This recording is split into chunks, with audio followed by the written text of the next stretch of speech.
Bonjour les gars, c'est Khalif. Bluffer n'a absolument rien de compliqué. Ça fait 8 ans que je joue en cash game live, ça fait 8 ans que je run des bluffs et ça fait 8 ans que je gagne de l'argent. Et dans cette vidéo, je vais vous présenter, je vais vous donner directement clé en main ma méthode en 3 étapes pour faire des excellents bluffs, des bluffs EV+, qui gagnent énormément d'argent. Et vous allez voir, ça n'a rien de compliqué. C'est la méthode que je donne aux 150 joueurs et plus que j'ai accompagnés sur les 3 dernières années. Et ça leur a rapporté des centaines de milliers d'euros.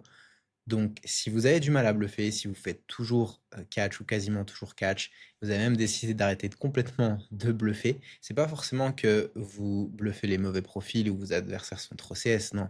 Il y a des profils très récréatifs qui sont très bluffables, ok? C'est juste que vous n'avez pas la bonne méthode. Et dans cette vidéo, tout simplement, je vais vous donner la méthode clé en main. Donc, on est parti pour cette masterclass. La première chose que j'aimerais voir avec vous directement, c'est ce tableau. Imprimez-le, prenez un screenshot, ok, apprenez-le par cœur, parce que c'est ça qui va nous servir. C'est tout simplement le pourcentage du temps que notre adversaire doit folder par rapport au sizing qu'on utilise.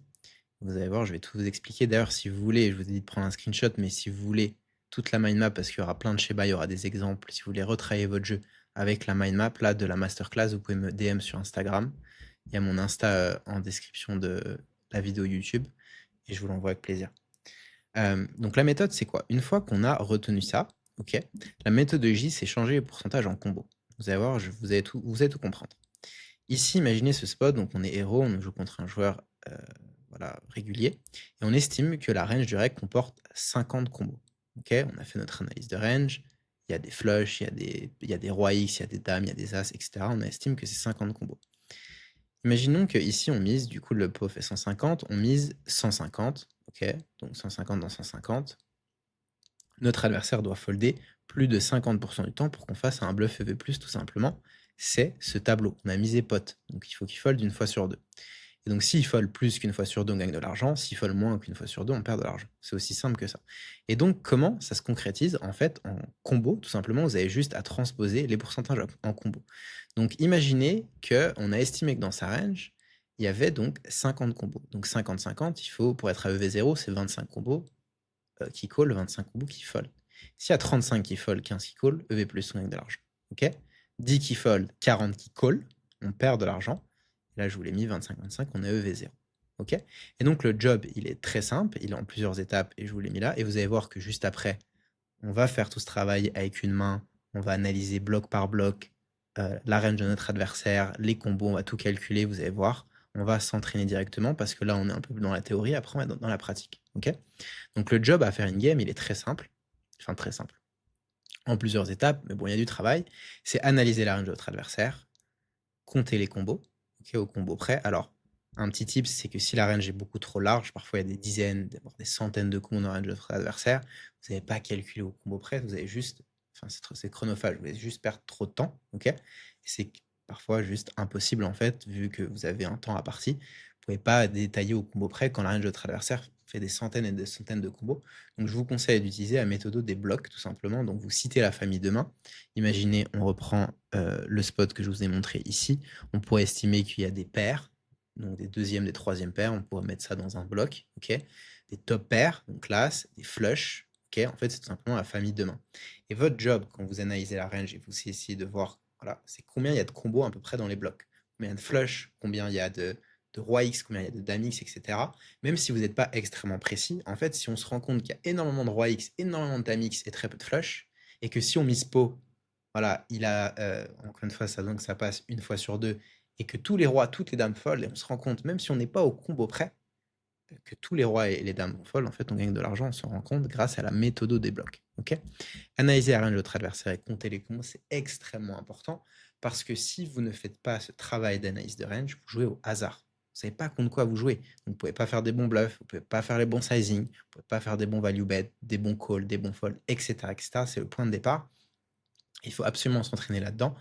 Et la plupart des joueurs qui démarrent au sein du club pro, que je commence à les accompagner, ils ont slick. Ils font alors soit des mauvaises analyses de range, soit des analyses de range qui manquent de précision. Et l'objectif, c'est d'être extrêmement précis. Et vous allez voir à quel point on va être chirurgical dans la main que je vais vous présenter. Et pour vous montrer à quel point, en fait, on peut être voilà, extrêmement précis et ça va nous rapporter beaucoup plus d'argent. Ok, vous allez voir, vous pouvez aussi checker sur ma chaîne YouTube. Il y a énormément masterclass où justement je fais ce travail d'analyse de range, donc vous allez pouvoir progresser grâce à toutes les vidéos de ma chaîne. OK? Une fois que vous avez analysé la range, vous avez compté les combos, il va falloir estimer combien vont fold ou combien vont call versus un sizing défini. OK? Donc si on reprend le tableau juste avant, Miss Po, OK? Et ben on estime qu'un notre adversaire, comme vous avez vu juste avant, il y a 50 combos, il faut estimer, OK, en fonction des combos, combien il y en a combien qui call, combien qui fold. Et ça va être votre propre jugement. Et votre jugement, ça va correspondre à plusieurs choses. Le profil de vilain, les dynamiques de partie, votre image perçue et votre range perçu, le niveau de votre adversaire et son état mental. Forcément, il y a des joueurs qui vont être beaucoup plus CS que d'autres, des joueurs beaucoup plus taille que d'autres. Et forcément, même s'ils ont le même combo, il y a des joueurs CS qui vont coller tel type de combo et donc potentiellement plus call. Et donc, il va falloir faire attention à pas trop overbluff. Et d'autres joueurs qui vont justement massivement overfold parce qu'ils sont tight. Et du coup, vous allez pouvoir faire des bluffs très très EV+. Donc, c'est extrêmement important à prendre en compte pour faire des bluffs qui gagnent de l'argent. Et encore une fois, vous allez voir la main que je vous ai préparée. On va faire plusieurs scénarios pour vraiment que j'explique d'un point de vue concret, ok, comment tout ça marche. Autre étape maintenant, comparer les EV, les sizing et les lines, ok. Il y a plein de lines qui sont à votre disposition. Je joue en no limit hold'em, vous pouvez mettre une blinde à all-in, ok. Et ça, forcément, il faut les connaître. Il y a des lines, des plays exploitants qui vont juste gagner énormément d'argent sur votre field. Une fois qu'on a choisi la line, le sizing et qu'on a estimé lever tout simplement, on peut miser. Je vous donne un tips mental, validez la décision avec vous-même et prenez 20 secondes. Quand vous êtes dans un spot de bluff river, je vois trop de joueurs qui misent et après ils tiltent en disant « Ah putain, il est CS, je le savais, etc. » Et en fait, ils y pensent pendant 2 heures, ils sont complètement déconcentrés de la game. Ça marche pas, ça va pas. Ce qu'il faut faire, c'est valider la décision avec vous-même. Dites-vous, ok, vous avez fait toute votre analyse, vous avez analysé la range, vous avez analysé il y avait combien de combos qui foldaient, combien de combos qui collaient, vous avez calculé votre foldictive, vous avez estimé que vous faites un bluff rentable. Vous faites le bluff et c'est tout. Ok, ça va arriver que de temps en temps, il va vous call. De temps en temps, vous allez run top range. Votre bluff va run les nuts. C'est ok. Faut pas regretter le bluff. Et pour ça, en fait, parce que ça peut vous faire complètement tilter. Et pourtant, vous faites des bluffs pour les bonnes raisons. Vous faites un bluff qui est EV+. Ok. Il faut continuer à faire des bluffs EV+, même si on continue à run le top range, le top range, le top range. C'est pas grave, en fait. Votre bluff gagne de l'argent. Et en fait, être bon techniquement, parce que je vois trop de joueurs qui tiltent et qui arrêtent de bluffer. En fait, quand vous êtes bon techniquement et que vous savez que vous faites les bons bluffs, c'est pour ça qu'il faut absolument tout le temps review CHH, ça va servir votre mental aussi. Vous allez être beaucoup plus fort mentalement. Forcément, vous êtes sûr, imaginez, vous êtes sûr à 100% que vous faites un bluff qui gagne de l'argent. Le mec vous call. C'est pas grave, next 10. C'était pas la range que je targetais. Je suis tombé, voilà, sur les 5 combos. Imaginons, je reprends cet exemple, il y a 20 combos dans la range de notre adversaire, 15 qui fold, 5 qui call, je bet pot, je gagne de l'argent, point. Ça va arriver de temps en temps, il va avoir les 5 combos. Et il peut même avoir les 5 combos 10 fois de suite. Les probabilités sont faibles, mais vous avez compris l'idée. Ok. Bon, ça, c'était un petit aparté mental. Voilà tout simplement la méthode. Et on va s'entraîner avec une HH. Vous allez voir, ça va être très concret. Alors, on ouvre paire de 10 en 1-3-6. Ça a été une main qui a été jouée par un joueur avec qui je travaille. Il se reconnaîtra, je lui passe le bonjour. Il open 20. Il se fait call par 4 joueurs. Brelan.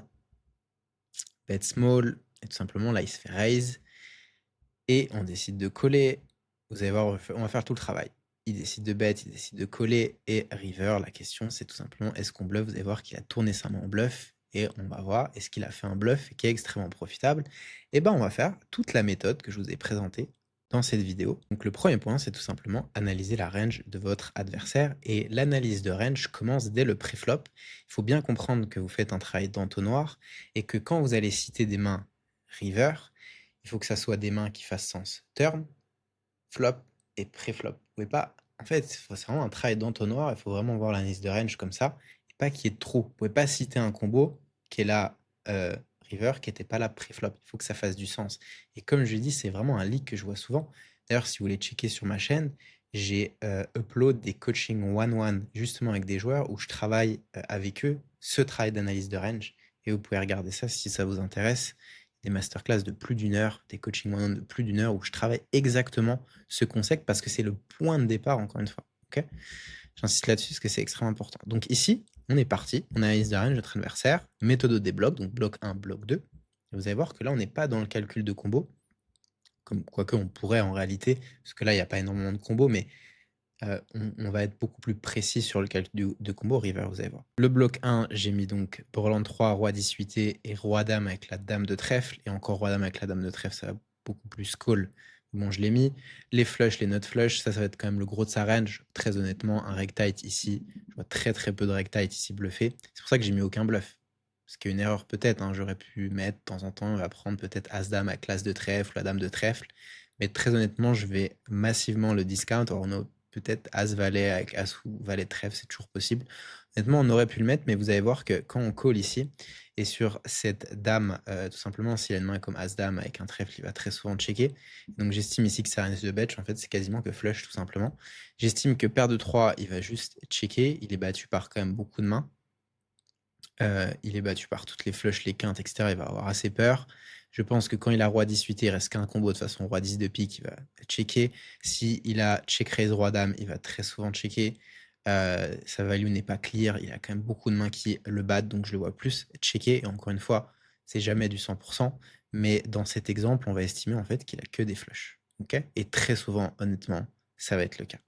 Et les flushs, j'estime, comme je l'ai dit, des A6 flush draw, c'est totalement ce qui va. Ça fait complètement sens. Hein. Comme je vous ai dit, il faut que ça fasse sens. Ici, il va flat des notes flush draw, il va flat des connecteurs suités, CS, c'est connecteurs suités. Donc des mains comme 8 et 9, 9 et 10 de trèfle, 6 et 7 de trèfle, des mains comme ça. Et Broadway, Dame Valet trèfle, qui pourrait jouer comme ça. Dame 9, Valet 9 de trèfle, on va le mettre dans la catégorie Broadway. Donc ça fait complètement sens. Et là, il y a quelque chose, j'aimerais faire un aparté. Est-ce que c'est intéressant de coller? Alors, quand vous êtes dans ces spots, il y a deux arguments à prendre en compte. C'est évidemment la cote directe, mais quand vous n'avez pas la cote directe, il faut prendre deux arguments en compte. Le premier, c'est votre cote implicite. Ok. C'est-à-dire, si je touche full, combien je gagne? Et là, très honnêtement, au vu de à quel point sa range est très très forte, franchement, si on fait full, on va prendre de l'argent. Donc, on a des cotes implicites. Comment on calcule les cotes implicites? Ici, en fait, faut se dire combien je gagne. Imaginez, vous prenez un stack derrière, donc il vous reste 555, et j'estime que si je fais full et que voilà, river il a flush, si il check, je fais tapis, il me call, genre 100% du temps, c'est-à-dire que je prends 555 € de plus river. Donc ça veut dire, pour calculer votre cote implicite, vous rajoutez tout simplement 555 € au coût, au pot, pardon, à la turn. Donc c'est comme s'il y avait du coup 900 € à la turn. Et donc quand il mise 200, c'est comme s'il misait 200 dans 900. Ok. Voilà, j'ai extrapolé parce que j'ai estimé qu'on allait tout prendre 100% du temps. C'est jamais vraiment le cas. Ok. Mais du coup, en fait, on n'a pas la cote directe à tout simplement là parce qu'on a des cotes implicites. Rappelez-vous de ça. Et la deuxième chose, c'est que vous jouez contre une range. Ok.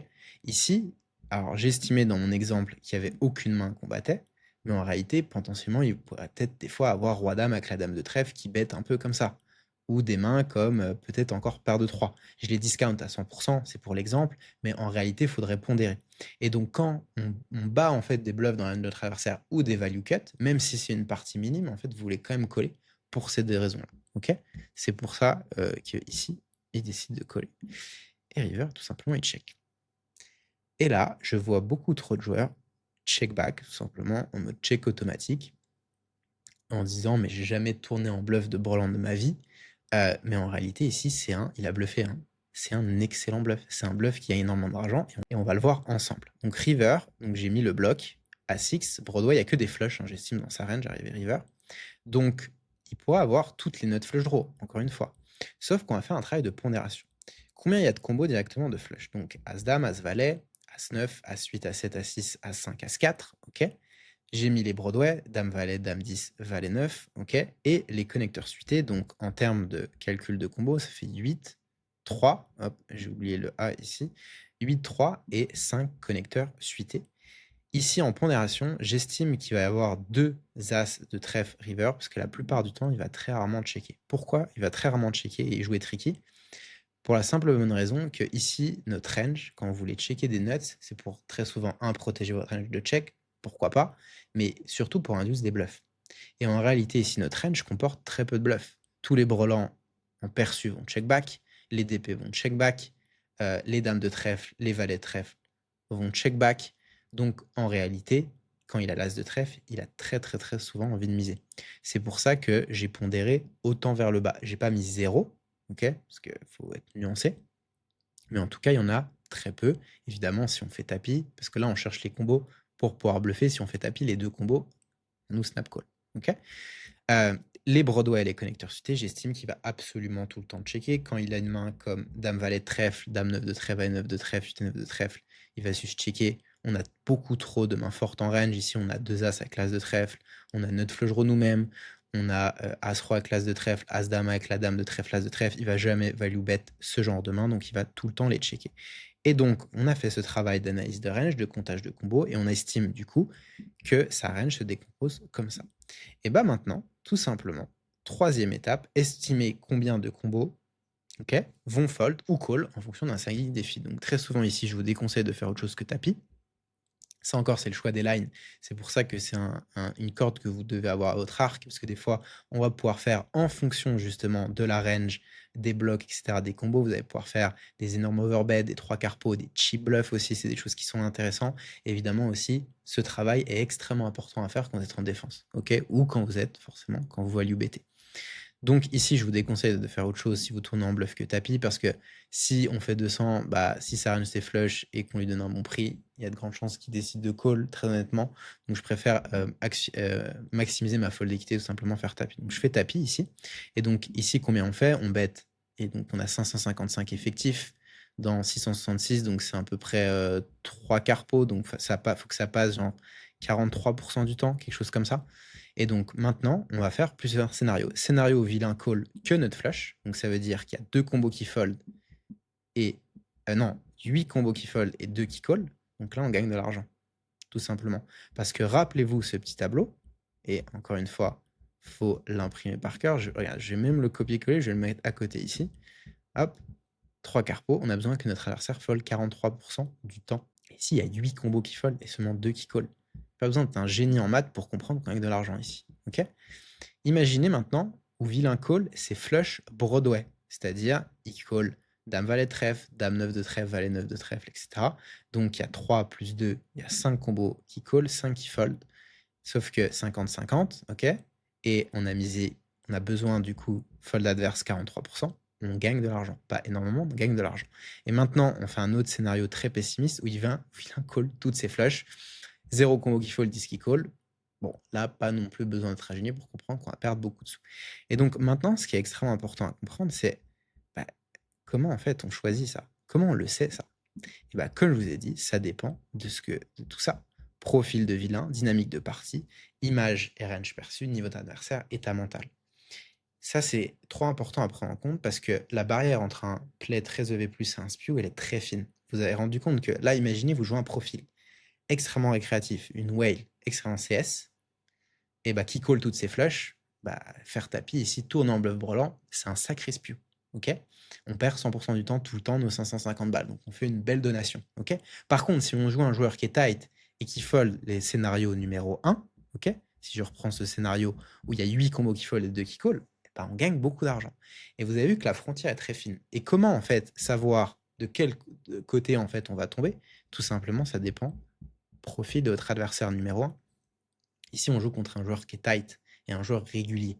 Donc un joueur qui comprend tout simplement le coup, qui est capable de faire des gros folds et qui est un joueur plutôt tight. Okay, donc il va plutôt hero folder plutôt qu'être CS. Ça, c'est extrêmement important. Image perçue, donc bon là, je sais pas, c'est pas moi qui ai joué la main, j'étais pas à la table, donc je connais pas vraiment l'image, mais je sais qu'on a une image de reg solide. Ok. Et ce qui est intéressant aussi, c'est que le reg tight va réfléchir à notre range. Forcément, il réfléchit au coup. Trouvez des bluffs ici dans la range d'héros. Quels sont les bluffs?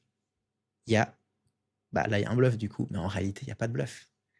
Il va pas trouver le bluff. Ici, c'est quoi c'est quoi notre range en fait? On a C-bet multi-way, donc déjà on a une range forte. On a collé le check raise. Donc très souvent en fait, on va folder tout ce qui est un roi sans trèfle, très honnêtement. On va folder roi dame, on va coller les brelans, on va coller les flushs, on va coller les 2 as, as dame avec un trèfle, as roi avec un trèfle, etc. River, on n'a juste pas de bluff.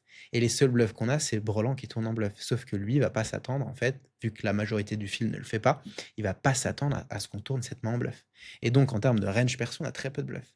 Le niveau de notre adversaire, c'est un reg, donc c'est un joueur qui est capable de faire des folds. Et l'état mental, forcément, demandez-vous, est-ce qu'il est en tilt ou pas? Okay. Est-ce que, par exemple, il est très gagnant? S'il est très gagnant, il va pas vouloir prendre un gros risque. Forcément, peut-être on est en fin de session, il veut rentrer avec, voilà, je sais très bien que vous avez ce feeling, c'est-à-dire de vouloir rentrer, faire des sessions, avoir la fameuse ligne verte sur PBT et avoir la session positive. Faut surtout pas penser comme ça d'ailleurs, mais ça je pourrais en reparler.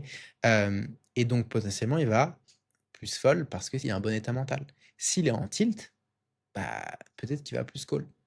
Et pour vous raconter l'anecdote, quand moi j'ai joué 4 ans en cash game online et après j'ai transitionné, ça fait 4 ans que je joue en cash game live. Quand j'ai transitionné des 2 formats, j'ai pris un coach uniquement pour ça. Uniquement pour faire des excellents profiling en live, hein, parce que c'est quand même différent. Très bien comprendre les dynamiques de partie, les échanges monétaires, la psychologie des joueurs, la psychologie humaine. Parce que si vous prenez ce genre de choses en compte, vous allez faire des plays qui sont chirurgicaux. Parce que vous vous rendez compte, tout ce qu'on a pris en compte, on a pris les mathématiques, une technique chirurgicale, et en plus de ça, on fait un profiling extrêmement précis, on rentre dans la tête de notre adversaire et on prend en compte toutes les dynamiques de partie. Et en faisant ça, tout simplement, on fait un bluff qui gagne énormément d'argent. Voilà pour cette masterclass, il y a quand même quelque chose et toutes ces étapes. Vous avez tout simplement maintenant la méthode, mais les choses sur lesquelles vous devez absolument travailler, c'est analyser la range. Je vous conseille de faire des analyses de range à la chaîne pour apprendre à compter les combos. Apprendre ça, donc ça va aussi venir de votre expérience. Et surtout, après, c'est comparer les EV, les sizing, les lines, rajouter tout simplement ces cordes à votre arc. Et si vous voulez que je vous aide à faire tout ça et que je review justement tous vos spots de bluff, ok, pour qu'on implémente dans votre jeu des bluffs qui vous rapportent énormément d'argent. Parce que aussi, je vois des joueurs avec qui je travaille qui run des bluffs. Parfois, en fait, il faut du feedback. Là, tu fais un mauvais bluff. Là, tu comprends mal la range, etc. Et on s'améliore comme ça semaine en semaine. Donc, si vous voulez qu'on travaille ensemble, premier lien en description, il y a un formulaire de contact pour candidater justement, pour qu'on puisse travailler en one-to-one ensemble. Et si je peux vous aider, je vous le dirai, ce sera un plaisir de travailler avec vous. Voilà pour cette masterclass et je vous dis à très vite sur YouTube.